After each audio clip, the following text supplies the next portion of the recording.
Quem me acompanha no Instagram já percebeu que eu me reencontrei com uma velha paixão minha.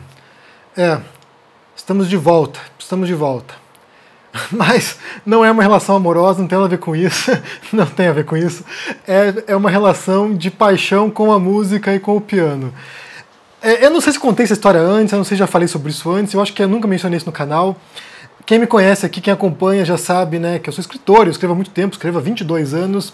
Mas poucas pessoas sabem que antes disso, antes de ser escritor, eu queria ser pianista, eu queria ser músico. A escrita surgiu como uma compensação com a minha frustração com o piano. Então eu quero contar essa história hoje aqui, né, falar um pouquinho sobre música, sobre arte, que é um assunto que eu adoro falar também. E quem não acompanha o Instagram, vai lá, porque eu tô tocando algumas musiquinhas por lá. Então vai lá e acompanhe. Mas qual é a história, né? Como eu falei, eu comecei a escrever como uma compensação. Foi um momento no qual eu já não podia tocar piano mais, e eu vou explicar adiante por quê. E daí eu comecei a escrever, eu queria fazer arte, eu queria produzir alguma coisa, eu sempre tive esse ímpeto artístico, né, esse ímpeto de produção, queria produzir alguma coisa, e a escrita era o tipo de arte, né, o tipo de produção criativa que exigia menos ferramentas de mim do que um piano, por exemplo. Piano você tem que ter um piano, um teclado, alguma coisa que você possa fazer o som. Na escrita basta ter um papel e uma caneta, né, ou um computador, você vai lá, escreve e produz seus textos. Então surgiu nesse vácuo do piano. Eu vou explicar por quê. Surgiu nesse vácuo do piano e de repente me apaixonei pela escrita e fui pesquisar, e fui estudar, e fui ler tudo que eu podia ler. Li uma boa parte dos clássicos da literatura que você possa imaginar e acabei me encontrando na escrita. E é o que eu faço, é minha carreira há muito tempo. Mas, como eu falei, durante um período ali, alguns anos, eu queria ser pianista, eu queria ser concertista, eu queria ser pianista clássico e não deu certo. Eu comecei a tocar piano tarde. Geralmente, sabe, grandes pianistas começam muito cedo, né? Com, sei lá, 7, 8 anos já desenvolvem, em alguns casos até mais cedo.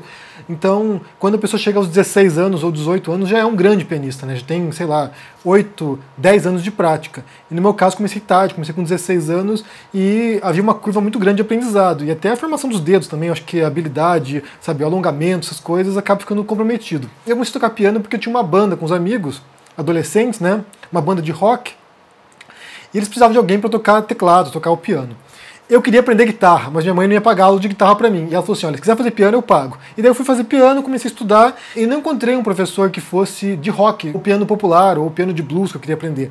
Encontrei professores de música clássica, de piano erudito. E eu gostei pra caramba, comecei a tocar compositores clássicos, Beethoven, Chopin, tocar Mozart e outros compositores, né, Bach. Comecei a tocar essas músicas eruditas e curti bastante e fiquei aficionado, fiquei assim vidrado, estudando o dia inteiro piano. Estava realmente bastante comprometido. E daí eu tinha um teclado em casa e minha irmã, que era comissária de bordo, ela no meu aniversário queria me dar de presente uma viagem para Disney. E eu falei assim, porra, eu não quero pra Disney, eu não quero pra Disney. Me dá esse dinheiro aí, que eu vou fazer alguma coisa com esse dinheiro. E ela me deu dinheiro e eu comprei um piano com esse dinheiro. Então a viagem da Disney virou um piano. E aí sim, eu passava o dia inteiro praticando, incomodando os vizinhos, aterrorizando a vizinhança, e a expectativa minha era de fato me profissionalizar, sabe, fazer universidade de música, fazer uma carreira como músico. Só que o que acontece, e aí é o detalhe, né, é que eu não era bom o suficiente, eu nunca fui bom o suficiente a ponto de ser um profissional do negócio, assim, de poder, sabe, fazer uma carreira com isso. Eu sempre tive e soube as minhas limitações, eu sabia até o ponto que eu podia chegar. Desse ponto em diante eu não passo, eu chego até um nível e aqui é a barreira e aqui eu não consigo transpor. Então assim, eu sei que tem compositores, né, tem peças musicais que eu jamais vou tocar na vida, que eu jamais vou conseguir ter habilidade para tocar aquilo. Então eu sei disso e eu sei os meus limites. E isso me frustrou, porque assim, eu queria chegar à maestria, eu queria me tornar, sabe, um grande músico, mas não conseguia. Então, quando eu me dei conta disso, foi o momento no qual perdi um pouco do encanto.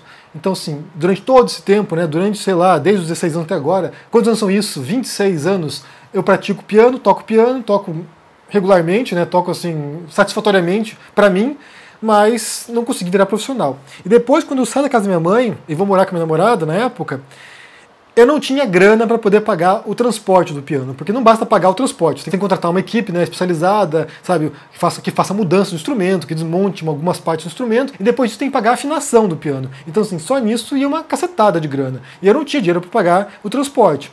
Então foi nesse momento, né, quando eu saio da casa da minha mãe e que eu fico nesse vácuo de produção, nesse vácuo artístico, né, que eu começo a escrever, e escrevo o primeiro livro.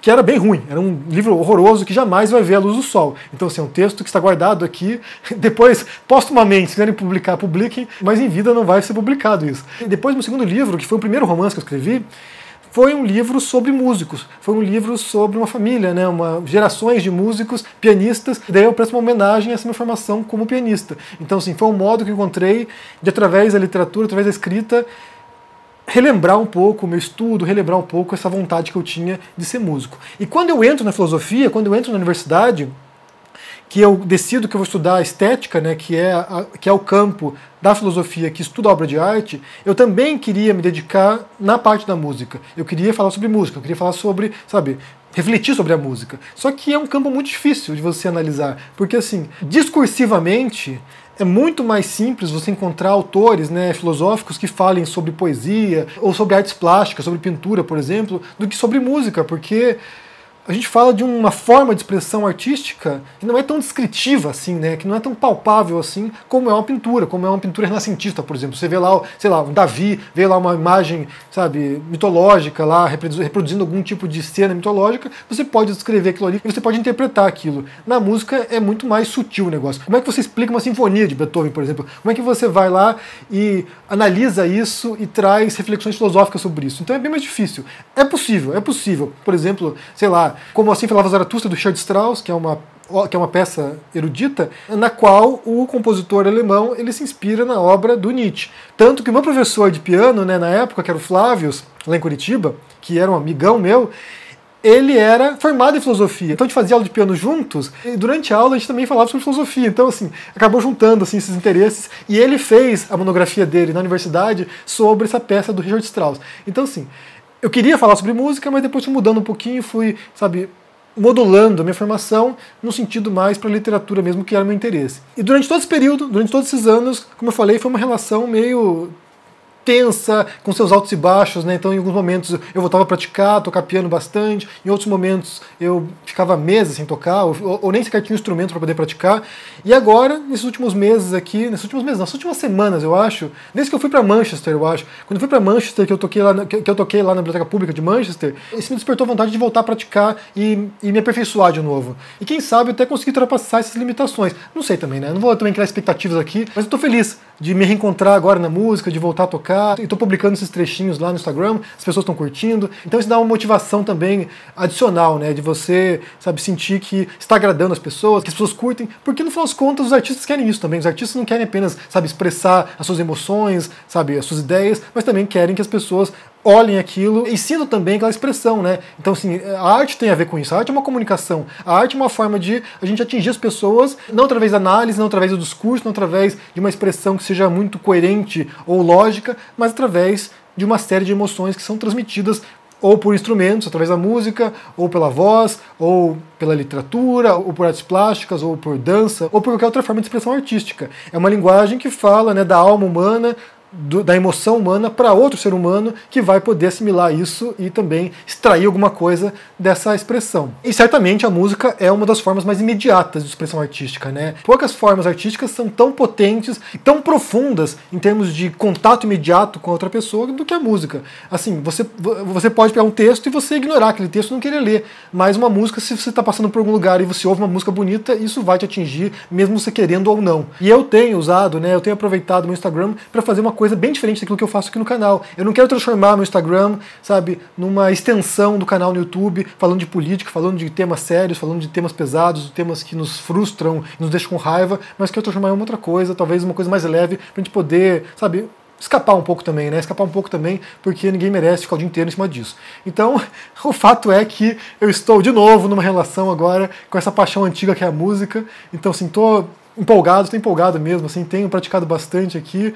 Me ajuda também a pensar, me ajuda também a relaxar um pouco, me ajuda, sabe, a dispersar um pouco a energia negativa. Então, tô curtindo. Espero que vocês estejam curtindo também. Então, é isso. Me acompanhem lá pelo Instagram, quem quiser ouvir alguma coisa de vez em quando aí. São trechinhos, né, trechinhos curtinhos, então, assim, vá lá e aproveite. E eu quero saber de você, com qual forma artística você mais se identifica? Qual é a expressão artística que mais te toca quando você, sei lá, ouve uma música, ou vê uma peça de teatro, ou vê um filme, ou, sei lá, lê um texto? qual é a forma de arte que mais mexe com você.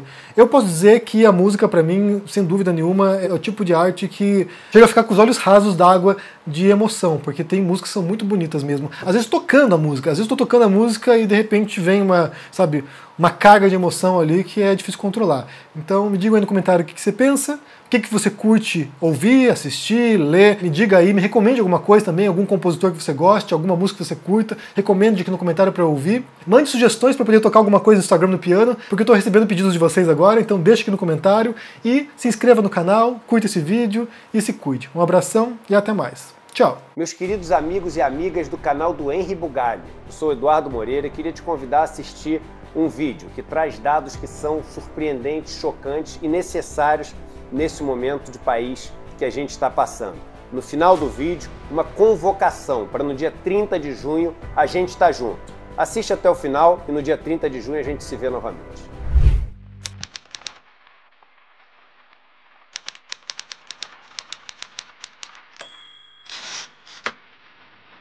Muita gente está passando necessidade, fome, porque não tem dinheiro para comprar.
Você já deve ter ouvido a desculpa de que as coisas estão ruins no Brasil porque o mundo inteiro vai mal, não já?